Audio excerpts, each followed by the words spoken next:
বানপানীৰ মৃত্যু হোৱা গোলাঘাটৰ কছাৰীহাট গাঁৱৰ বিনোদ হিলৈতাৰীৰ পৰিয়ালক এককালীন সাহায্য আৰ্থিক সাহায্য পৰিয়ালটোক এককালীন 4 লাখ টকাৰ চেক প্ৰদান কৰে বিধায়ক মৃদুল দত্তই মুখ্যমন্ত্ৰী ডক্টৰ হিমন্ত বিশ্ব শৰ্মাৰ প্ৰচেষ্টাত অসম চৰকাৰৰ তৰফৰ পৰা মৃত লোকসকলৰ পৰিয়াললৈ সৰ্বমুঠ 9 লাখ টকাৰ এককালীন সাহায্য দিয়াৰ ব্যৱস্থা গ্ৰহণ কৰিছে।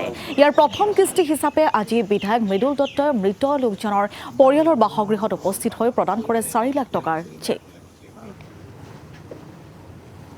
অসমৰ মাননীয় মুখ্যমন্ত্ৰী হিমন্ত বিশ্ব শৰ্মাৰ প্ৰতিনিধি হিচাপে মই আহি এই পৰিয়ালটোক এই দুখৰ সময়ত মই সমবেদনা জ্ঞাপন কৰিছোঁ আৰু তেখেতৰ নিৰ্দেশ মৰ্মে মই এটা এককালীন সাহায্য 4 লাখ টকাৰ সেইটো মই প্ৰদান কৰিবলৈ ইয়ালৈ আহিলোঁ আৰু বিনোদ হিলৈতাৰী তেখেত খুব কাৰ্যদক্ষ ব্যক্তি আছিল বুলি কৈছিলে, তেওঁ মহ পালন কৰিছিলে। 58 বছৰ বয়সত তেখেতৰ মৃত্যু হ'ল। মই সেই মৃত্যু স্বৰ্গত আত্মাৰ মই